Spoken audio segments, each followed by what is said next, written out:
챕터 5. 당신의 삶이 힘든 이유는 비교 때문이다. 우리는 모두 자신만의 삶을 살아가지만 때로는 그 삶이 너무나 버겁고 힘들게 느껴질 때가 있습니다. 왜일까요?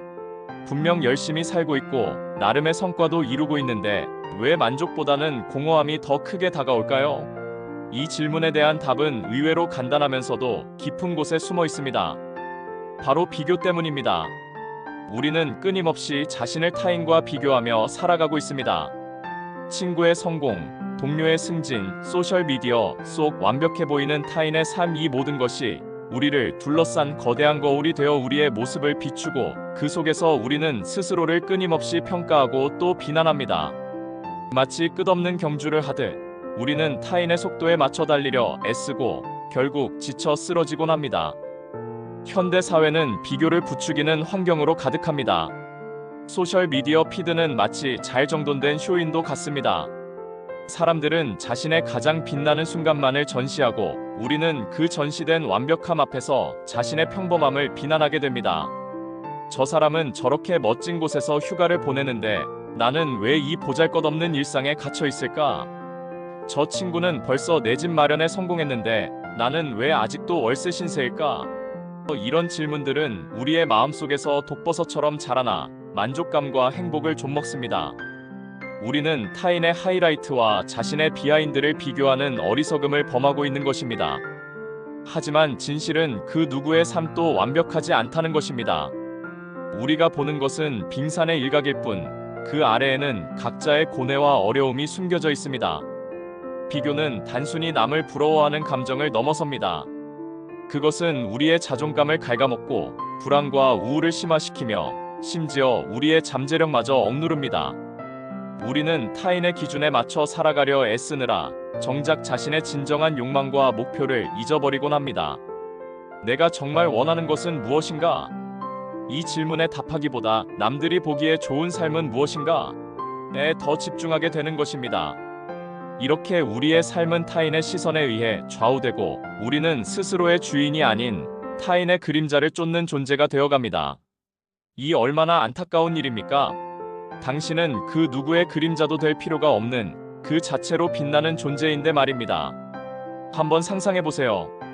당신의 오랜 친구 철수가 최근 대기업에 승진하여 연봉이 크게 올랐다는 소식을 들었습니다. 당신은 진심으로 축하해주면서도 마음 한구석에는 묘한 불편함이 피어오릅니다. 나는 아직도 이 자리인데 나는 과연 언제쯤 저렇게 될 수 있을까? 당신은 철수와 비슷한 나이, 비슷한 경력을 가지고 있지만 그의 성공은 당신의 현재 상황을 더욱 초라하게 만듭니다. 당신은 갑자기 자신의 업무에 집중하기 어려워지고 퇴근 후에도 불안감에 시달립니다. 더 열심히 해야 한다는 압박감에 시달리지만 그 노력의 방향은 당신의 진정한 열정이 아닌 철수와의 격차를 줄이는 것에 맞춰지게 됩니다. 결국 당신은 지쳐버리고 성취감보다는 회의감에 빠지게 됩니다. 또 다른 예시를 들어볼까요?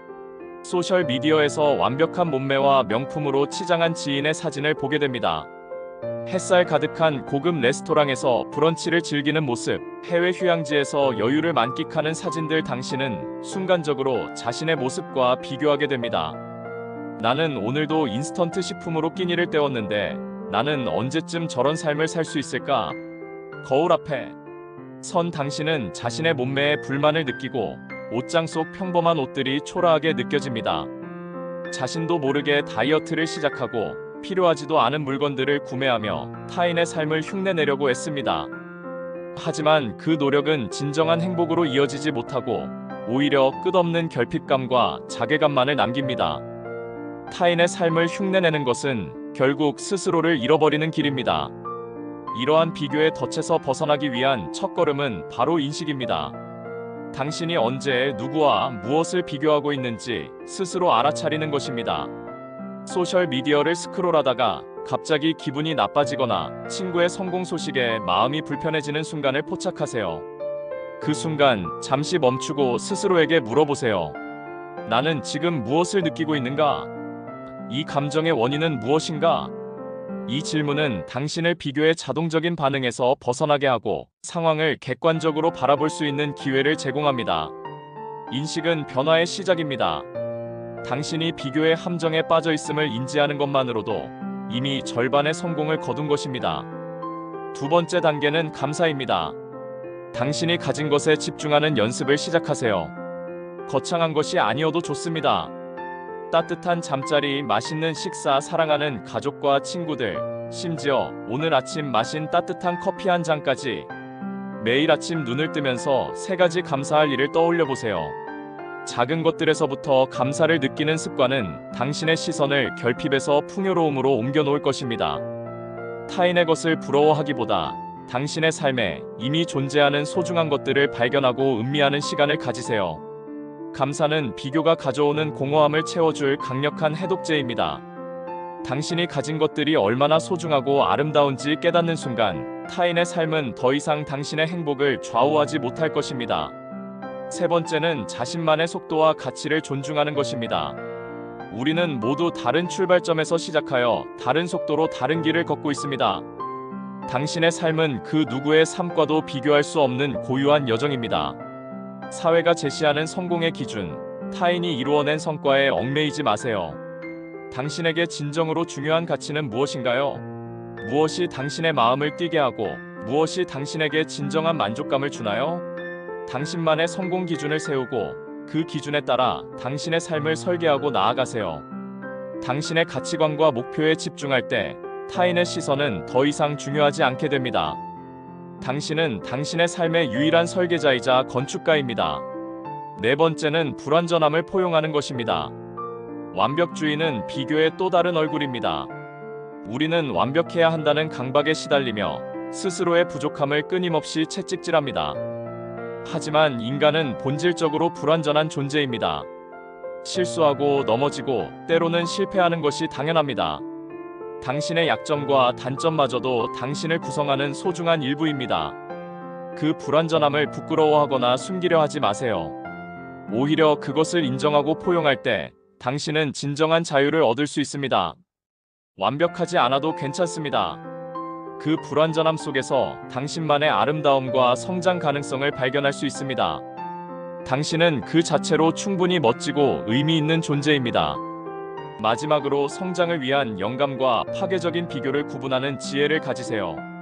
타인의 성공이나 성과를 보며 긍정적인 자극을 받고 배울 점을 찾는 것은 건강한 태도입니다. 저 사람은 저런 방식으로 성공했구나. 나도 저런 부분은 배워볼 수 있겠다와 같이 건설적인 태도를 가지세요. 하지만 그것이 자신을 비하하거나 좌절하게 만드는 비교로 변질될 때는 과감히 멈춰야 합니다. 건강한 영감은 당신을 앞으로 나아가게 하지만 파괴적인 비교는 당신을 늪으로 끌어당깁니다. 이 미묘한 차이를 인지하고 당신의 에너지를 긍정적인 방향으로 이끌어가는 것이 중요합니다. 당신의 삶이 힘든 이유는 결코 당신이 부족해서가 아닙니다.